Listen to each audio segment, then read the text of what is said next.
আমরা কোন দুনিয়ায় বাস করি? হাসলেও মানুষের জীবন দিতে হয়। স্ক্রিনে দেখতে পাচ্ছেন যে ছেলেটির নাম পারভেজ। ছেলেটি ছাত্রদল করত। ছাত্রদল করত আর ছাত্রলীগ করত বা জামাত করত সেটা কোনো ম্যাটার না। সে তো মানুষ। সবার উপর মানুষত্ব সবার উপর হচ্ছে মানুষত্ব, তাহার উপর হচ্ছে মনুষ্যত্ব।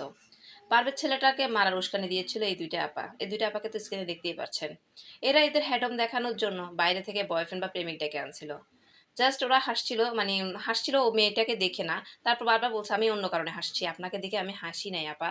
কিন্তু না, ওই আপা হ্যাডম দেখাই তার বয়ফ্রেন্ড নিয়ে আসছিল। বারবার মাফও চাইছিল। তারপরও মাফ করে নাই তারা। একটা জিনিস খেয়াল করেন ভার্সিটি লাইফে ছেলেদের ক্ষেত্রে, জুনিয়র কোনো ছেলে হয়তো ছোট কোনো ভুল করেছে, ছেলেদের কাছে এসব ভুল খুবই সিলি, কেউ গায়েই মাখে না। অথচ সেম ভুল যদি কোনো আপুর সাথে করে, সে আপুরা আমাদের মতন আপুরা আর কি চিল্লাচিল্লি করে কুরুক্ষেত্রে বানায়। চিল্লাচিল্লি করে কুরুক্ষেত্র বানায় এবং জুনিয়র ছেলেটাকে মার না খাওয়া পর্যন্ত ওনারা শান্ত হন না। বিশেষ করে আমরা মেয়েরা শান্ত হই না যতক্ষণ পর্যন্ত ওই ভুলের বিচার না হয়। তেমন ইভেন ওই পারভেজ সরি বলেছিল, মাফ পর্যন্ত চেয়েছিল ওই ২ টা আপার কাছে। মাফ করে নাই। বয়ফ্রেন্ডের হ্যাডম দেখায় ছেলেটাকে মারাই ফেলছে, এই দুনিয়ার ওপারে চলে গিয়েছে। না জানি কোন মায়ের বুক খালি হলো, না জানি কোন বাপের সন্তানটা গেল। জানি না তার বাপ মাকে শোকের সইবার মতো শক্তি আল্লাহ দেয়, দিক এ দোয়াই করি। জানি না তাদের অবস্থা কেমন, মন মানসিকতা কেমন আছে। আল্লাহ তাকে শোক সইবা, তাদেরকে শোক সইবার ধৈর্য দিক, এটাই বলি।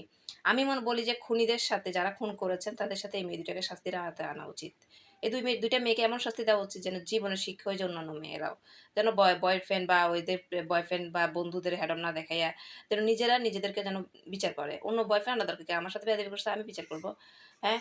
বেয়াদবি করলে নিজে শাসন করেন। পারলে প্রয়োজনে অথরিটিকে জানান, বা আপনার কলেজ হইলে অথরিটিকে জানান, পাড়ায় মহল্লা হইলে গার্ডিয়ান বাবা-মাকে জানান। বয়ফ্রেন্ড ডাইকা আনি উস্কানি দিছেন। এখন সাথে বয়ফ্রেন্ডরাও এখন থানার ভাত খাবে। ওই বয়ফ্রেন্ড গুলার ভাত রান্না করে দেওয়ার জন্য এই ২ টা মেয়েকেও থানায় নিয়ে যাওয়ার দরকার।